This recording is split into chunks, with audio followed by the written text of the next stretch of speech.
The Timeline is a Blue Wire podcast.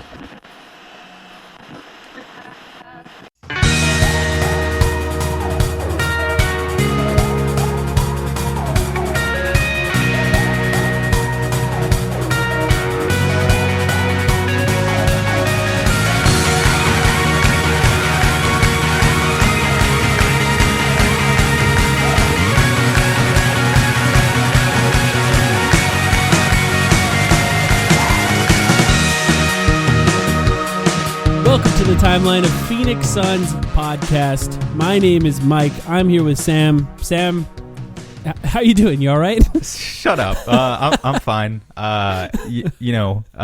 Mike is teasing me, for those who don't follow us on Twitter. I know there's a sizable chunk of you, because I have opinions on free agency. Free agency is kind of my thing, guys. I have opinions. Yeah. And we decided that it was time for us to just sit down and record a damn episode, because we've been waiting for the Suns to do stuff, but people want takes on JaVale. We're here to talk about JaVale and all the stuff they did in the first 24, 48 hours or so. But obviously this will not be our only free agency reaction video, reaction podcast, Jesus. There's so much left to do. So we'll see over the course of the next week or so. Sam, I'll be honest. I think that you're feeling conflicted about free agency so far because JaVale McGee runs a YouTube channel.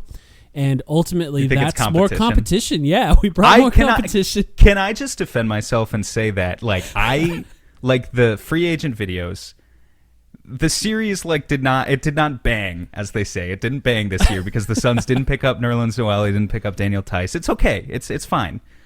And those aren't household names to begin with. But I spend a lot of time making those, and I know at this point, James Jones and I. Not on the same wavelength, and that's okay. He can still be a good GM and think differently than I do. But I think in the 3 years that I'm still going to give my opinions on the show every year. In the 3 years James Jones has been GM of this team, I think my only success, the only time I called it, was Rubio. And other than that, I just routinely bring up names of yeah, this would be great. And James Jones, he does his own thing, so that's fine. I mean, to be fair, that was the year that they had the most cap space, so I think that was kind of one of the more interesting years as far as what the Suns could do. This year, they have options, and they could have done interesting things, and they still can, ultimately. So it's hard for us to give an opinion on the entire offseason. No, right. Because it's just not done yet. And for those who are listening later, right now we are recording after JaVale McGee signed, Chris Paul re-signed, Cameron Payne re-signed, and Abdel Nader re-signed. So that's where we're at. If anything else happens after this, or hopefully while we're recording, obviously we'll get to that later.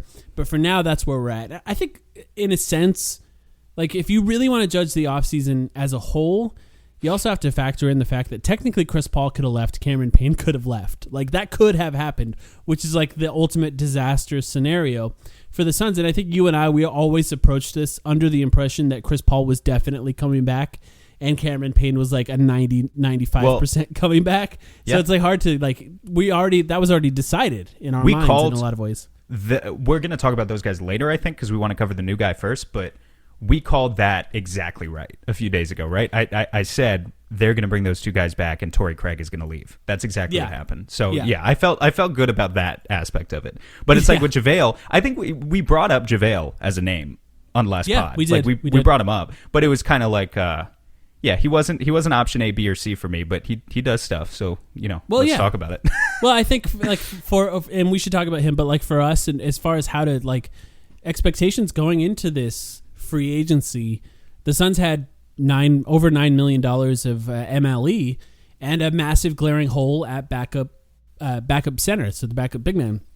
So in a lot of ways, you're looking at guys that would be more expensive than JaVale McGee, and they got someone for less. And we'll talk about sort of the machinations that go into that later. We don't really know how these contracts are going to work yet until it's finally decided and the numbers and information is sent over to the league, and then reporters have access to it and they can let us know exactly how this works. So we're not going to get into all of that. But they use less than that MLE on JaVale. In a lot of ways, that's smart. How they did it is kind of confusing so far, but it's basically a 1 year, $5 million deal for JaVale McGee, which is great. I think it gives them flexibility in the future. If they're a tax-paying team next year, depending on what they do for these extensions that they could have, that does affect what they can do next year as far as JaVale McGee. It gives them options to have taxpayer mid-level exception, yada, yada, yada. We'll cover that later. But it's JaVale McGee. I mean, this is the backup center for the Suns, and I think he's a great fit. 3-time NBA champion JaVale That's McGee. wild. Yeah. Give him the proper future respect. gold medalist, maybe. Yeah, maybe. We'll see. They play Australia a few hours from now. We'll see how that goes for them. I think that's going to be a big challenge for them. Also, Slovenia has not lost yet, so that's interesting. Olympics for them. Devin Booker looks interesting. I know you haven't watched, so we're not going to cover that. But JaVale, just what's your first thought on JaVale signing? I mean, Suns fans have been begging for a guy who can, myself included, have been begging for a guy who can properly back up DeAndre Ayton in a way that provides the physicality that you expect from a traditional center. So blocking shots, getting rebounds, protecting the rim, being a rim runner and putting pressure on the rim on the other end on offense, being a leaper. JaVale ticks all those boxes. So, I think there's just obvious value. He takes what was a real weakness for the Suns last year and is able to adequately fill that in a lot of ways. Now, I will say Dario Saric, I think we kind of soured on Dario Saric with what he did towards the end of the season. At least that's the vibe I got from a lot of Suns fans. But I actually think on the whole, Dario Saric had a really good season and did a lot of things at that small ball 5 position that were interesting.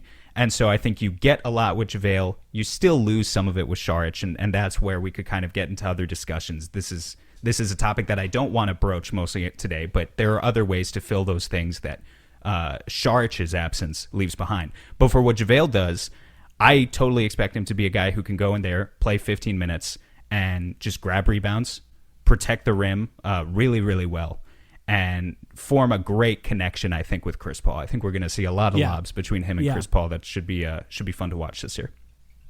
Yeah, I mean, JaVale is a good screen setter. Like, offensively, I'll just say this. He's a good screen setter. He's a rim runner, center. Can't post up, can't shoot. That's fine.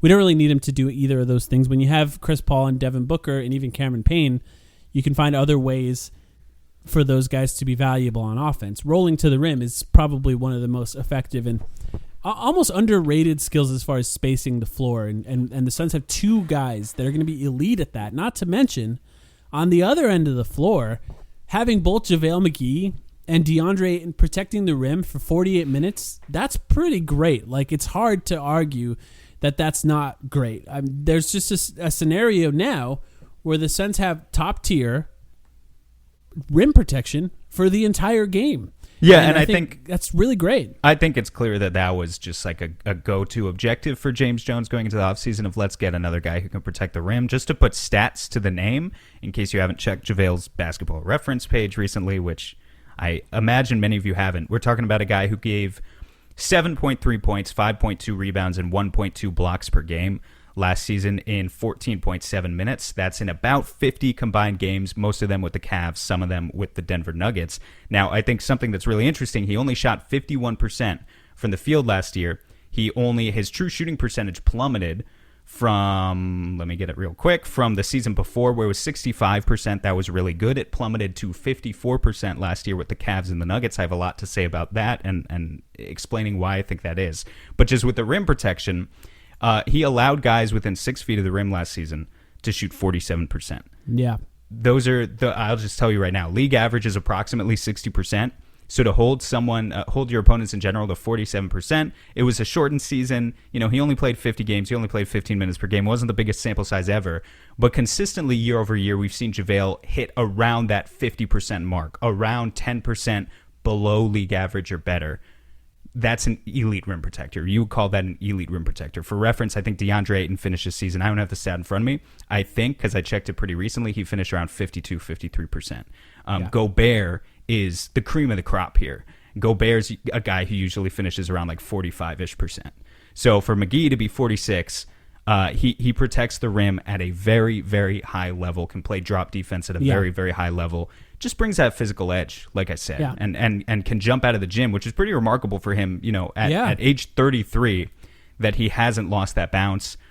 He's got a 7'6" wingspan. I think that's even longer than DeAndre Ayton, too. Crazy standing reach. Remember that time he was in the dunk contest. Yeah, so, I mean, like, just an athlete. This guy's just a great athlete. Yeah, I think it's kind of fascinating to think about him playing with Chris Paul because You can just tell that's going to work because he sets really tough screens. And I know I talk a lot about screens on this podcast, but it's one of the more underrated things that a team can do. And having multiple guys that can set really solid screens and knowing when to do it. And that's another thing that JaVale's gotten better at. It's that he is constantly now moving off the ball in a way that keeps the offense flowing so that if it slows down, he knows to run up and set that second screen. This is actually something that Dario Saric was good at, but Dario's just not as big. So the screens are just more solid by somebody like JaVale. And defensively, I do want to say the way he plays defense is not quite like DeAndre Ayton because Ayton is twice as mobile, 3 times as mobile as JaVale McGee. So that should be said. And that affects those stats, which is another reason those stats are what they are. Watch the game and figure it out from what you can see. Yeah. But with JaVale, he's going to drop back, right? He's going to play in front of the rim defensively, and he's going to sort of roam as a shot blocker, probably the best shot blocker on the team just with his length at this time, and just roam around the paint and stop guys as soon as they get in there. So for the Suns, defensively, they can't quite do the same things with JaVale McGee that DeAndre Ayton does. They're not going to switch, or they're going to try not to switch in most cases. But that's not that big of a deal when you're coming off the bench if your center can't switch because you're not playing against Steph Curry for the majority of your minutes, right? You don't need to get out on the perimeter and stop that from happening. I'll just say, it's still important that DeAndre Ayton, it's always important that your starters don't get hurt. DeAndre Ayton still fills a massive role next year if JaVale's your main backup.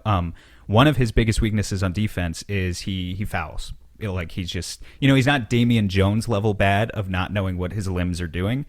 But he fouls. He goes down on guys when he needs to keep his arms straight up, and he's going to get hit with those calls. So, if you need JaVale to spot start if DeAndre Ayton is injured, and you need him to give you more than 20 minutes, it's tough. He might pick up his 4th foul within 20 minutes. That's what he does.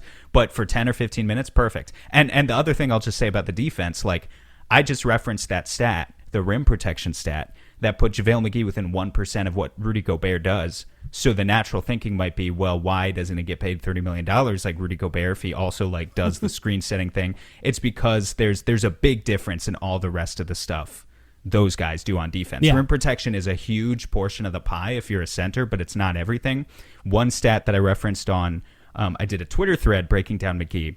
One stat that I referenced is a stat that the B-Ball Index came up with called rim deterrence. And what rim deterrence essentially is it's tracking what's the frequency of the opposition to attack the rim while a certain guy is on the floor. So not just how many shots does a guy block, not just what percent does this guy hold his opposition to, but actually how often is he being attacked? Because you can look at the tendencies of how often it is that a guy is being attacked, and you can tell a lot by that. You can tell basically if a guy is being targeted or not. If you look at someone like Gobert, the reason that Gobert gets paid the big bucks is because not only is he blocking 1 million shots a game, but if you look at a stat like rim deterrence, you see that teams shoot 10% fewer rim attempts versus Gobert than the average center or something like that. Something that shows that he's actually intimidating and feared.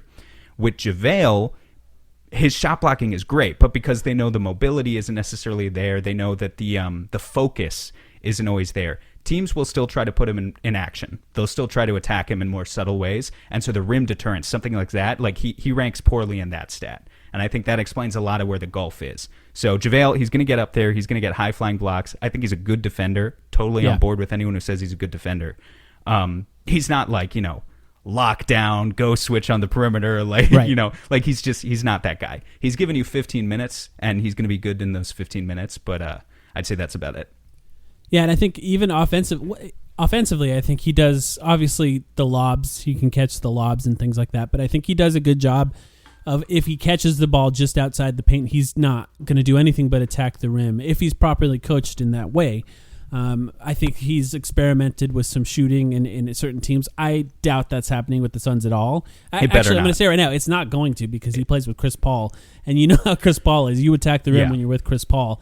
And I think even that's something that DeAndre Ayton can learn from a little bit because I think JaVale does, he's as far as dunker spot plays, I think he finds the angles in the dunker spot really well, just understanding that guards are going to draw a lot of attention, standing in the right spot, and then immediately attacking the rim off the catch. He's got good hands too when he's catching those sort of bounce passes or lower passes. Considering his arms are so long, that helps as well. So I think that's the type of thing that he could bring offensively just outside of the pick and rolls. But beyond that, there's not really much. It's just dunks at the rim, and that's really all you're going to want him doing. I mean, I think when I think of JaVale McGee, the first thing I think of is confidence. And I think that's really something kind of interesting if you think about him being a mentor. I think a lot of people don't think of McGee as a mentor, even despite his age, right? Because you think of the Shaq and a fool stuff. But no one could ever accuse him of not being a confident player. And I think that has its merits. I mean, this is a guy...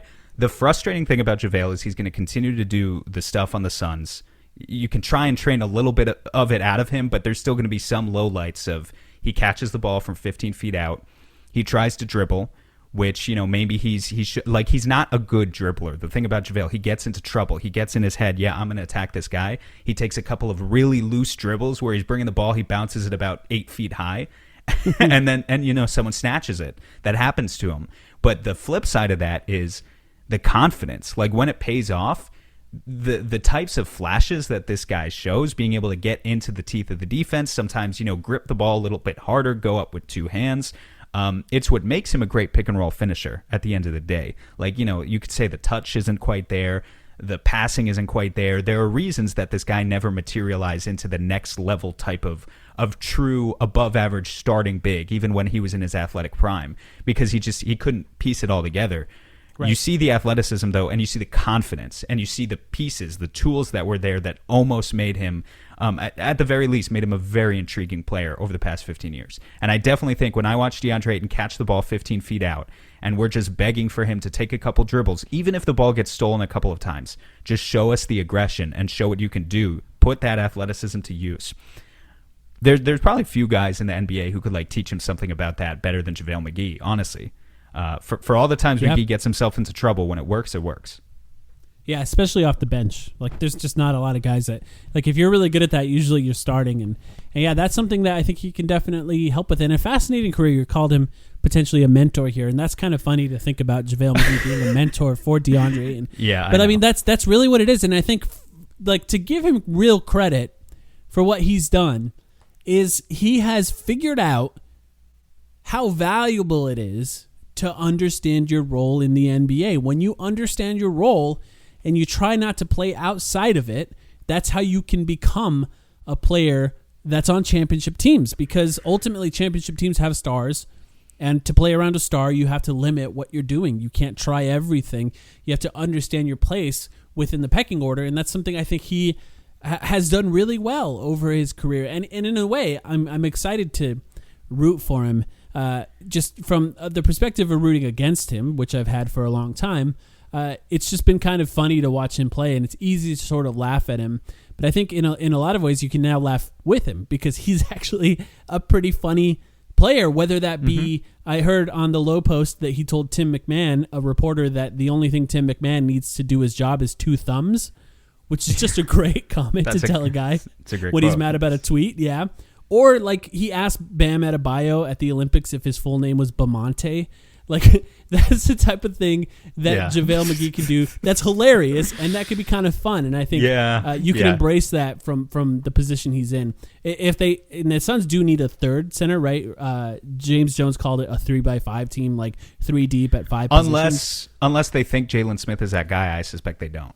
Yeah, but I don't think they do, right? They played him at center for 10 minutes the entire season, and he didn't play much, but when he did, it was almost always at power forward. Yeah. And if it ends up being Frank, that's the goofiest center rotation of all time. It is goofy. Just lock it in.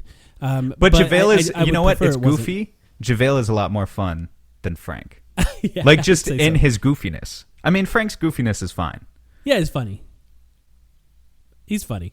I think with JaVale, though, defensively, obviously, it's a big change. But there are times if DeAndre Ayton is out for an extended amount of time, or even just a few games, JaVale McGee can easily step into the starting lineup, and it doesn't affect the team that much because Ayton's job is mostly rolling. Obviously, you're not going to get those extra 2 or 3 post-ups per half that you get from DeAndre Ayton from JaVale McGee. But then whoever comes out, when JaVale McGee comes out, whoever comes back in, I think is going to be an important spot for the Suns to fill going forward, because for those specific games, they need somebody solid. and hopefully a young athletic player again. I still would like it, and this is why I feel like it might be Frank. If they had somebody that was more of a Swiss Army knife, somebody who could shoot and pass and those kinds of things, and that's why I feel like it might be Frank again, but I guess we'll see. Let's just think about this. Chris Paul is the best playmaker. I mean, this is true of most people, but Chris Paul's got to be the best playmaker JaVale has ever played with, right? Well, he played with LeBron. I know. I don't care. Actually, you might be right. I really think he is. So he played with LeBron. He played 2 years with the Warriors, had a great year with the Warriors, but you know what? The Warriors system, like JaVale made it work, and he was a good player in that system, but the Warriors system is not designed. It's not a lot of high screen pick and roll, which is the type of thing that maximizes a guy like JaVale. I really think the Lakers figured it out. You look at his 2 years with the Lakers, he had 63 and 65% true shooting those 2 years. And then so what happened last year, I mean, just think about who he played with. He played with Colin Sexton, who is a good young player, has potential, but is also, let's face it, like a notorious ball hog. And then he played with the Jamal Murray-less Nuggets. He only got traded to that team, or I think he only logged minutes for that team after Murray was already hurt. Yeah. So they had they had Campazzo, who's a good passer, but like not a guy who has gravity. Just like basically JaVale tried to compensate by shooting instead last year. He started popping instead of rolling, just rolling hard to the basket every time. And so his efficiency collapsed. Right. Looking at what he did with the Lakers and thinking about how LeBron is also very much a guy like he does the high screen pick and roll, but really LeBron likes to work himself out of a lot of ISO. He likes to attack, get into the teeth of the defense, and then he can dump it off to you in the dunker spot if you're a cutter.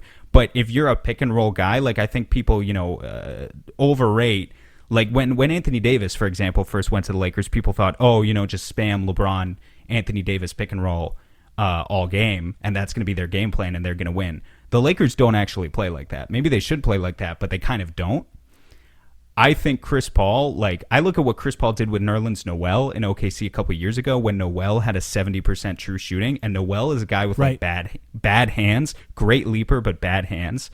I think JaVale can post the best offensive efficiency of his career in Phoenix. I really do. I think you just spam high screen pick and roll with this guy, and it's going to work. Now, let me just tell you quickly, the one thing that gives me pause is I'm not sure how I feel, and this is why, we got to wait to see what else happens, who else they bring in.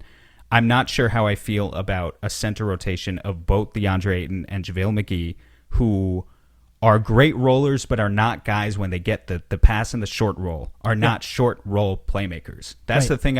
When I talk about the thing that Dario provided that I think is still really underrated by Suns fans, it's being able to hit the short roll, you catch the ball from about 16 feet out, and then you make a play. Maybe you take a couple dribbles. JaVale's a guy who could take a couple dribbles, but is he hitting if you've got a 3-on-2, basically what I'm envisioning is if the Suns are set up in a situation where neither center can be a short roll playmaker, I can tell you right now what defenses are going to do. They're going to try to trap Chris Paul or Devin Booker. So if they're bringing the trap, you're the center. You catch the ball from about the free throw line elbow area. You've got a mismatch. You've got a 3-on-2. You've got numbers in your favor. You need to be able to make the right read, pass to a corner, pass to a cutter. JaVale in his career, not really, that's not really his strong suit. That's where you kind of start to see the turnovers and getting out of control a little bit. So I'm curious to see what it looks like when teams actually put him in that position.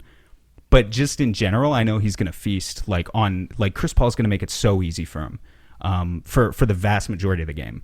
And I would not be surprised. I'll just reiterate, 70% true shooting for JaVale McGee this year. He's never done that before in his career. He's never gotten above 65. I think 70 is in the cards for him this year. That would be really impressive, but I think he can do it for sure. Yeah, I agree. And it's not going to be on a massive number of attempts, but I could see him getting up pretty high there.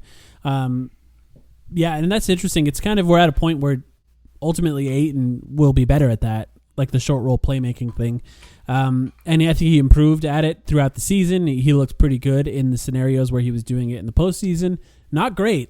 He still needs to work on that, but I think if the playoffs showed anything, it was the things that he needs to work on to get better. So I have faith that DeAndre Ayton will come back and be better at that short roll playmaking next year. Now, one thing that we're probably not going to get into here, and then we'll move on to other things unless you have anything else with JaVale, but the contract being a 1-year, $5 million deal and essentially slotting into part of the mid-level exception, which it appears to be doing, still feels kind of odd to me. The thing that I've learned from James Jones is it's tough to really judge the process over the results. I tried to not panic when they traded DeAnthony Melton, for example. I tried to not panic when they traded TJ Warren, for example, because those two things in a vacuum seemed weird at the time, and then the Suns ended up with the best team that they had in years at the end of that. So to give James Jones credit, I'm not gonna say anything really more about this contract until we see what the final version of this team is. Now, having said that, with Chris Paul and Cameron Payne returning and the other guys returning on this team, the Suns really have a chance to have the number one record in the Western Conference next season if everyone stays healthy, even just with the guys returning and adding JaVale McGee. Just that alone. Like, they're going to be a really, really, really good team next year. But, there are other things that they could do, and at the end of this podcast, we'll probably talk about some options. We're going to keep that part short because things could happen by the time you listen to this. But do you have anything else about JaVale McGee that you'd like to add, Sam? No, I think we basically said our piece. He's going to do his thing. He's a good player. The $5 million figure, like, I'll be honest, I wasn't in love with. I think, like, I made a whole list before free agency happened of, like, here's where I would put these guys. And, like, I think I had him pegged down as a biannual exception candidate, like 3.5. A little bit more than a veteran minimum. Would have been nice if you got him for a veteran minimum. But $5 million, I don't hate it. I really just can't say anything else because it depends on who else they get. Like, there are more spots to fill on this roster, and, they have plenty more money to work with, so we'll see what comes of it. At the end of the day, he's a good basketball player, and that's really the most important thing on the court. So I'm looking forward to watching him play.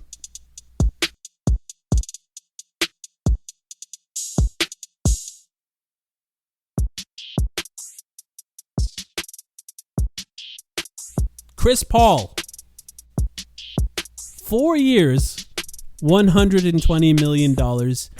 Technically, he could be under contract until he's 40 years old, which I think surprised a lot of people who didn't read the newsletter by our friend David breaking down the options for the Suns. But the Suns, ultimately, the number one priority in free agency was to bring Chris Paul back because Chris Paul could have been a free agent. He could have tested the market, something that we broke down in a video a long time ago. The Suns would cave, and they did in the right way. I think they structured, from what we know so far, and the details will come out later, a really nice contract to bring back Chris Paul. But I talked about it before. I thought it should have been their number. Everything starts with Chris Paul, and then you could figure everything out from there because that's the most important thing to get. What did you think about the news when this contract was announced, Sam? Yeah, amazing. I mean, even before we got any details about, like, what the specifics were, even if it was a fully guaranteed $120 million, which now we know it's not, I thought, sure. Like, literally, like, I bet this is an experience. Maybe if you're in Arizona, this doesn't relate to you as much, but, like, I've had a few people in real life approach me since that deal went down who aren't, maybe not as plugged in necessarily, right? Yeah. And they're like, Chris Paul, 4 years, that's a lot of money for Chris Paul. What do you think? And it's like, I say the same thing to everyone. What do you expect? Like, what was the alternative? There was no alternative for the Suns. This was your leader who just took you to the finals. I think this take maybe has aged kind of sourly, but I still think you could make a strong case that Chris Paul was the best player in the Suns last season. In the regular season, at least. Maybe Devin Booker had a better playoffs. I think that's debatable. But you weren't going to let this guy walk. Like, you weren't going to try and find any other alternative to lead this team next year. You were going to get it done no matter what it takes, and I'm just glad they did. Yep, I agree. Quick tangent. It was also announced that Chris Paul got minor surgery on his hand to repair a torn ligament in his wrist. I do find it interesting that we have yet to hear a narrative of the Suns played with an injured Chris Paul, and that hampered them in the NBA Finals and affected the outcome of the game. Because regardless of all the other things that happen, how good the Bucks played, that kind of thing, your best player or your second best player, regardless of how you feel, having a torn ligament in their wrist is going to matter. It's going to affect the game pretty dramatically. And no excuses at some point. It does not matter. The Suns played injured teams. That I'm sure the Bucks had guys that didn't feel right, whatever it was. But I did find it interesting because that report came out right as free agency started. Mm-hmm. People have really not talked about that, and I do think it's remarkable that they were able to play as well as they were for the first 2 games, being that it appeared that he was hurt since Game 5 in LA. Yeah, I agree with you. I think people are kind of over it, though. I'm not talking about Suns fans here. I'm talking about the national conversation about it. It's old. Like, the reason you haven't seen that is because it's old news to them. They're totally in. All the reporters know they can get maximum clicks right now, which is rosterbation. So it's time to roster bait, baby. That's what we're doing. No worries if anyone's wondering about that. Maybe we should have our hand surgeon friend back on, Sam, that we had years ago when Devin Booker had hand surgery. What was his name? Wow, that's a deep cut. Oh my God. Chris? I don't remember. Really nice and really smart guy. That gave us a lot of details about when Devin Booker had hand surgery. Everyone remembers when he was dribbling only with his left hand in, I guess it was preseason. But anyway, Chris Paul appeared. He's going to be healthy when the season starts. That's what matters. 4 years, $120 million. I think this is a really good contract. Just to go over a little bit of the details as we understand them currently. The 3rd year appears to be partially guaranteed, and the 4th year is essentially a team option. They're calling it unguaranteed. That means it's essentially an option. The Suns either pick it up or they don't. They can cut him before that 4th year. Just for people who understand how guaranteed money works, if he plays in that 3rd season, he gets all of that money. The Suns would have to cut him 15. Before that 3rd. Oh my God. I'm sorry. Episode 15, September 15th, 2018. Dr. Andrew Blunt. Andrew Blunt. At St. Joe's Hospital. Yes, a hand surgeon that came on and broke down the hand surgery that Devin Booker was getting. Look at us back then, bringing on interesting guests. We were so cute. We were full of youthful enthusiasm. I know you were still in your 30s or whatever. Yeah, not as deep into them as I am now. Yeah. But yeah. Remember back then, just real quick, then when just the goal was 25 wins? Wow. Well, they didn't reach that goal that year, for the record. They were 6 games short of that goal that year. But yeah, I mean, Chris Paul, what are your thoughts? Any other thoughts on bringing him back? I think it was obviously a major priority. Are you worried about his age? I mean, no. I am a little bit. I mean, I'm worried about his age in the sense that I'm worried about any player who has an injury, you worry about their health. And so, if I were a Lakers fan, would I be worried about Anthony Davis? Yes. If I'm a Suns fan, am I worried about Chris Paul's age? Yes. I think those two things are the same. But I believe generally in the body of work and the way that Chris Paul approaches his body and taking care of it and the natural maintenance of it, going vegan, I guess you could say.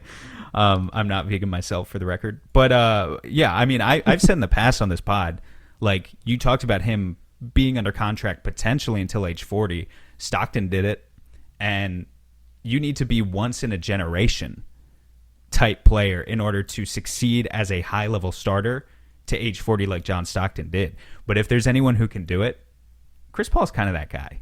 He can do it. The things that make him so good, the intelligence, the ability to see what's coming before it happens and orchestrate the offense, obviously the ability to just hit that mid-range jumper like it's automatic. Those things aren't going away. Chris Paul can give us 12 and 10 until he's age 40. I really think he could do that. Now, the question is, do you reach a certain ceiling where already we've seen that Chris Paul doesn't like contact at the rim. He doesn't, unless he really feels his back is against the wall and he has to attack for this particular possession.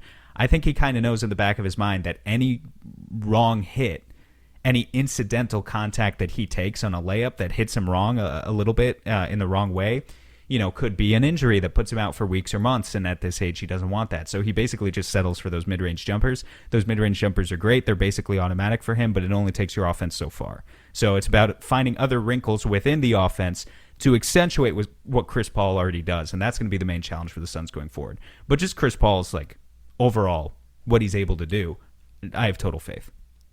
I'm going to go even further beyond what you said there. Incidental contact, him falling wrong on his wrist, his hand, his elbow, his hip, his knee, could be the difference between a title and losing in the NBA Finals. That's where we're at. Sure. At this point. Well, it always could. And that's why I made the Anthony Davis comparison. Yeah. What if Anthony Davis but lands wrong on here's his the knee difference. playing center? Here's the difference. Chris Paul does not take time off. He does not rest. And the other part, at some point, they got to tell him to stop flopping. Just Chris Paul, stop flopping. Stop falling on the floor when you're taking jump shots. We're done with that. You could hurt yourself. Like at this point, you're in your late 30s. Just don't fall. Stay on your feet as much as possible. Look, I'm in my mid to early 30s. I don't like falling. If I fall, it's going to affect me. I can't imagine an athlete jumping a lot higher than I am, falling on their hip, falling on their wrist, falling on their hand, falling on their elbow, whatever it is. No more of that. And also, maybe they can talk to him about potentially taking some time off mid-season. Be okay Mike, not playing every single game. That's not going to happen. Come on. It might. Look. It would be, I will just say, it would be unprecedented for Chris Paul. I would embrace it. I think it's a good idea. He just made the NBA Finals, and his injury affected how he played in the NBA Finals. If there's a season, if there's a contract that he goes into where he might consider potentially being on some sort of rest plan, this one should be it. At some point, you can't risk it. He's got to be healthy in the playoffs. He's got to be healthy in the playoffs. I'm going to say it again. He's got to be healthy in the playoffs. That's a priority. And we know that the regular season record doesn't matter as much now. I mean, I want the Suns to be like a top 4 team in the West. I want them to have home court advantage, but a couple extra losses, not the end of the world if you put him on a rest program. Not to mention, you've got a guy backing him up, and maybe we should just segue here now, who can fill. He can fill that role. Yeah, I mean, look, I think, you're right about all that. It's just, I think with Chris Paul, at some point, the Suns have to be conscious of their investment as well, right? I know that he wants to play. I know that he wants to play every single game. But for the Suns, they have to find a way to ensure that they can protect him from himself in a lot of ways. And I know that Chris Paul's injuries were not necessarily the ones that come with overplaying. I'm not sure how he injured his wrist, actually. I don't think we have any confirmation on how that came down. But I think for him, you just got to make sure he's okay. And I think here's a phrase we're going to hear a lot this offseason, and we've heard it a lot so far. Internal development. If we define eras by the phrases that we use a lot, right? There was the timeline, which was when we started this podcast.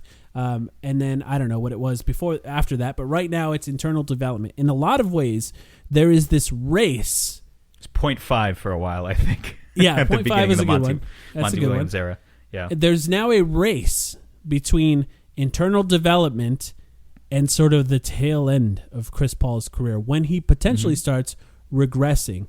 So in a lot of ways, the Suns, to maximize the time in this contract, the internal development has to happen fast enough before Chris Paul starts regressing in order to get the peak Suns team, which I think could be this season, which is why this season is so important, because Chris Paul, who knows? Look, he might be really great till the end of his career, as you talked about. But that race, I think, is something that we're going to talk about a lot. And look, there's a lot of internal development that this team can get a lot better. Like, it's not. I'm not definitely not saying that that's not the case. But I also think that people are maybe discounting how much of an impact Chris Paul has had in his time here, and that his regression would be kind of a disaster for this team going forward. So they need to find a way to make sure that they can keep him healthy as long as possible. Mm-hmm. In full agreement. Okay, cool. So campaign. Now let me just start the question with this, or the topic here with this. Is this the best contract signed in free agency? 3 years? I think $19 million? Wow. I think it's a tie between this and coincidentally the team we just played, like Bobby Portis. I think these are the two best contracts that have been signed. And really kind of similar situations for these guys. They could go and be starters somewhere else, but they chose to be loyal for whatever reason. And really, I think in both cases, took less money than they could have. It's amazing. I mean, $6 million for Campaign, or 6.3 technically, for what Campaign just did, is pretty remarkable. I looked this up. Campaign, I feel like I haven't quoted VORP in a while, the value over replacement player stat, advanced stat. Basically, if you're a baseball fan, the equivalent of WAR. In basketball, Campaign's regular season last year, he had a better VORP than the following guys, and then I'm going to read out their contracts. Derrick Rose, who just signed a 3-year, $43 million contract. Yeah, D'Anthony Melton, who I love, by the way, but is making $9.5 million a year for the Grizzlies. Tyus Jones, who makes $8.5 million. Monte Morris, who makes $8.5 million. Alex Caruso, who just signed a contract making $9.5 million. You can see a pretty vivid, like clear tier forming where Cam Payne, I think it's pretty obvious in my opinion, he probably got offers for the mid-level exception, the full standard mid-level exception. I don't know. I mean, I can't say that with any level of certainty. Reggie Jackson is another guy. Obviously, the market dried up for him. I don't know what he's going to take at this point because he's a good player. And we were saying, hey, maybe he can get a lot of money. Not going to happen now. Schroeder is obviously still out there, too. I think just in terms of sheer value, of I think Cam Payne played like a $9 or $10 million a year player, regardless of where exactly the market was. And so for the Suns, to get him for $6 is a steal. It's just a steal. It's a great contract. Yeah, and him signing that quick and that easily has also made me a little more confused about how they're using the MLE so far. Just for people who's been following that conversation that I've been having on Twitter, it's one of those things because once you sign him, you have that full MLE. So I'm interested to see what they do with the rest of it. But for Cameron Payne, I think maybe there's a chance that us as Suns fans who really understood his value to this team possibly overrated the fact that what he did this season and the fact that he really doesn't have a lot of experience being good, playing at a high level in the NBA. He's essentially got one season of good basketball plus 8 games. And that's just not a lot of track record to go off of for another team. I think that's a really good point. Like, can I give my theory here that I think maybe NBA front offices are kind of dumber than we give them credit for? Well, can you at least hear it out? I think is a good. No. I think they might be. I think they might be dumber, and maybe this is conceited of me. Like I can't act like I've done all the research in the world or whatever. But I propose almost something that I would probably call the Bleacher Report effect. Okay. Like Alex Caruso I think Alex Caruso, for the record, is a good rotation player. I was impressed with his perimeter defense on Devin Booker in the playoffs. I think, he has value. I have no problem with him going to Chicago making close to $10 million a year. But if Bobby Portis was in L.A. or Cameron Payne was in L.A. in the same role as Alex Caruso, if they swapped places, don't we think that Alex Caruso would be the guy making $5 million and Cam Payne or Bobby Portis would be the guy making $10 million? Right? Like, I think there's, I don't know. I think NBA front offices sometimes haven't evolved from falling into the same traps that fans do. I really think there's a big market effect. I would call it the Bleacher Report effect, I guess. I'm gonna blame that on Alex the owners. Caruso. Alex Caruso will never have a Bleacher Report post about him again. It's a sad day. No, I think they're. He had easily 40 in his tenure with the Lakers, and now he will have 0 with the Bulls. Those are the advanced stats I'd like to see. I think there's a chance that they'll still sucker. I think there's a chance they'll still sucker some Lakers fans into clicking those posts. It's just not going to be as common. Look, Lonzo Ball, for example, like a lot of that fan had followed him when he went to the Pelicans, and we'll see how it goes with Alex Caruso. But I think that's an interesting point. But I think in general, when you look at a guy like Cameron Payne, you can say, if you're a front office for another team, he was successful for the Suns, but he was also unsuccessful here and here and here and here and here. How do we know he's not going to be unsuccessful here? And at some point, you're risking millions of dollars, multiple years.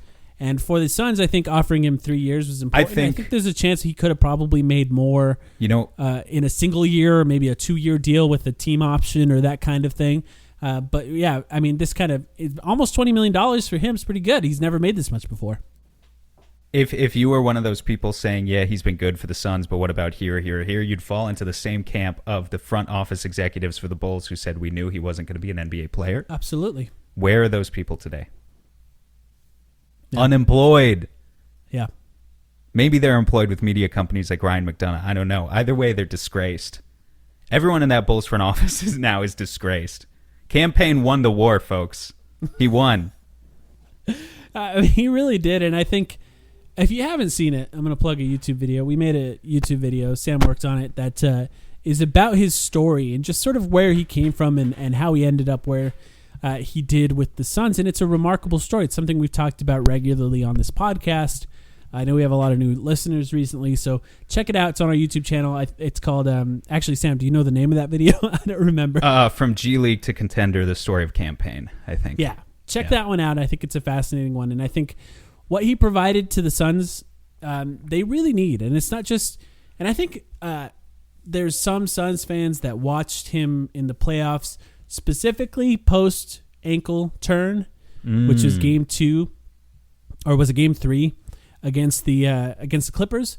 Yeah, I think it was game and 3. Just sort of forgot about how good he was at managing the game when Chris Paul was out.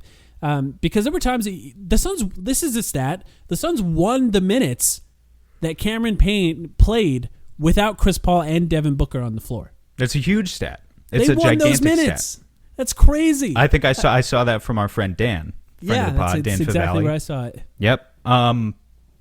Great manager of the game. And really, with a guy who attacks the rim that much, he did his best in the last series. He had a couple of games against Milwaukee where it was like campaign was taken over for a few minutes, mostly because of his shot, though, right? Or he would get into he would drive once or twice. That burst just makes such a difference for a guy like him.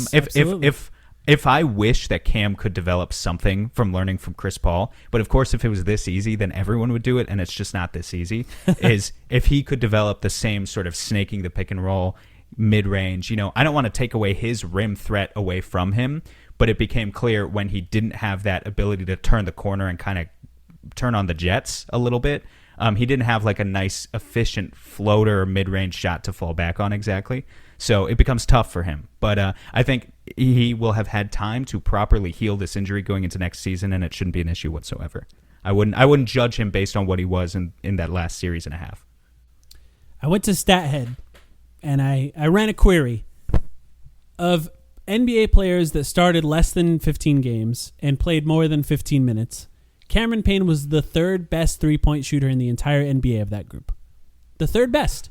44% from three this last season. Something I just recently talked about on Spaces. And I think there are times we talked about how much his shot has improved. There are times that we talked about just how much better he's gotten as a player. I think that his efficiency from behind the three-point line has almost become like an under-the-radar thing. He's very efficient at that three-point shot in the regular season. And look, I think that ankle injury threw him off a little bit. I don't think he ever fully recovered while the playoffs were happening. And people maybe forgot how good he was during the regular season. So I'm looking for it. I'm so glad he's back, first of all. He's very easy to root for, a very fun player, and seems to be the type of locker room guy that other NBA players love. So I think it's very important for the Suns that they got him back. And I just can't imagine a better deal than that. That deal, and for the record, for those who don't know, that deal doesn't really matter this year. The Suns could have paid him up to $10.5 million over the cap. In no way does the difference between $6 and $10.5 million really affect the Suns negatively this year at all. But going forward, it could affect the Suns in how they pay certain guys because of just how it's worked out for how close they're going to be to the tax line, things like that. So just having that little extra room there, it's a great deal for the Suns and an interesting player. I'll be honest, sometimes I'm looking at the guys that are signing now, and I'm thinking, does this make him a trade chip in a lot of ways? Because when Javon Carter, for example, signed the contract that he signed last year, I thought, I love Javon Carter. That's a good contract, and the Suns could possibly trade that player because of the contract they're on. And sure enough, he was traded. It's something I even mentioned when he signed the contract at the time. For this specific deal with Cameron Payne, it could be, but I think it's a type of player where you're paying him so little, like you're going to want to hold on to this player. Like even if somehow the Suns get another player that sort of beats him in the rotation, you're not paying too much to have him behind that guy. The fact that he's proven he can play with point guards or shooting guards is a big deal too. He's 26, about to turn 27. He'll be 29 at the end of this contract. I don't think it's unreasonable. We talk about internal development. There's that word. With Cam, it's going to be like one of the big things. I mean, if he can just develop a little bit more as a point guard over the next couple seasons, he's already a steal at $6 million. But think of what he could be in 2 more years when he's in just the true prime of his career. We'll see. Yeah, I would be gutted if the Suns traded Cam Payne. Obviously, it depends on year-to-year circumstances, but he's one of my favorite players. I can't think of a bad thing to say about him. Yep, I agree. The other guy that signed, not a big deal here, Abdel Nader, signed a 2-year. Debatably. Yeah, actually, he could have moved up a spot in the rotation, depending on what they do with the rest of their cap space. He could be the backup 3 currently, and actually, I would say that currently he is the backup 3 because he did sign 2-year, 5. It's basically a minimum deal. The Suns had his bird rights. They signed him to this contract. I think proving that he was, although he was sort of a throw-in with the Chris Paul deal, I think James Jones from that time viewed him as a piece that he planned on keeping on the Suns as a potential rotation player, getting spot minutes here and there or filling in with injuries. Abdel Nader's back. We'll see where he is in the rotation depending on what they do with the rest of their cap space. It's possible he's at a 10, 15 minute per game role going forward, but maybe not. You have any thoughts on that? Not really. I just, this is one of those situations I just got to wait and see. I feel much more differently about it if Abdel Nader is going to be our main backup three versus if he's just another guy that you can use, break glass in case of emergency type. I thought he was good in his minutes last year, but I wouldn't rely on him. That's basically how I feel about Abdel Nader. There might be something there, but on the other hand, he's already 27. So how much further potential does he have exactly? Who knows? I think that defensively, he's pretty okay. Like it's not a terrible situation. I mean, if we were talking about a team with him, just any regular ass playoff team. If we were talking about a low seeded playoff team, Abdel Nader's a great piece. I still think he's a solid piece, but it's just trying to win a championship. I would prefer if the spot that was occupied by Torrey Craig, that was in front of Abdel Nader, will now be occupied by a veteran who brings some playoff experience to the table, can kind of present some more skills, Yeah. But we just don't know. We'll see. Well, that's a good way to transition into the last thing I wanted to talk about, and that's what they do next. Because at this point, it's not a full roster. I think they have 3 spots left. Correct. That they need to fill, and they can do veteran minimums for all 3 of those spots. And if they do, that's interesting. I'll just say that for now. But they also have a potential BAE left that they could leave open or they can use. They did not use the biannual exception last season. That's why they're capable of using it this season. Not using it for 2 years in a row when you have the option of signing a guy to a multi-year deal, it's odd. So maybe they do use it, maybe they don't. They also have, if they use JaVale McGee, if they slot JaVale McGee's contract into just over half of the MLE spot, they have like just over $4.5 million left in the mid-level exception as well. So they can slot guys into that. Torrey Craig's gone. Now, when we're talking about the amount of money that the Suns have left, Torrey Craig signed a 1-year, $5 million deal. Actually, I think it ended up being 2 years. Yeah. Which is similar to what JaVale McGee got. The Suns literally do not have the space for that. Now, whether that be the rest of the MLE or the biannual exception, or even if they got approved for a disabled player exception for Dario Saric's, if they're slotting JaVale's contract into that MLE section, they couldn't have matched that. So whether or not Torrey Craig wanted to play for the Suns, they didn't have the ability of matching that money, so he got more than he could have gotten from the Suns somewhere else based on our current understanding of this, and this could change. It sucks to lose Torrey Craig, ultimately. He was a good player, a rotation piece in the playoffs, had some moments, had a moment that I'll never forget with that alley-oop, the first thing we talked about in our episode post-finals. But he's gone now, and the Suns have basically a slot to fill. Now, I don't want to throw out too many names here because something could change as soon as I post this episode, but does anyone stand out to you as far as what the Suns could do with the rest of the cap space here, Sam? Yeah, I mean, the guy we've talked about was Andre Iguodala. You look at the void that Torrey Craig leaves, and it's a couple of things. The main thing, though, is Torrey's ability to play up. We talked about him playing as a small ball center. In effect, we only saw that actually a few times in the playoffs. But when we did see it, it was super valuable to have just a big wing who can play up at the 4. He could slide down to the 3 if he needs to, but he can also play the 5. He really is just a versatile front court player who's switchable, defends multiple positions, has enough meat on his body, essentially, just to absorb contact from bigger players. And that combined with the rebounding, Torrey Craig's motor was just insane. You look at the guys who are remaining on the market now, I think it's tough. It would be insanely tough, possibly impossible, to find someone who brings everything Torrey Craig does. But Iggy can defend every position, even at his old age. Like, is Iggy a floor spacer? No, not exactly. He'll stand in the corner. He'll do his best to hit those threes. But you're confident that he can sort of break down the defense a little bit with his ability, just his smart passing, and then his multi-positional defense would be really key. Another guy I'll just throw out real quick, but then, like you said, not going to throw out a million names here. Stanley Johnson, who I did a video on, I brought him up specifically as a Torrey Craig replacement for the same reason. He's a guy who can play multiple defensive positions. Can he slide down all the way to the 5? I don't know. But he's 240 pounds with a 7-foot wingspan.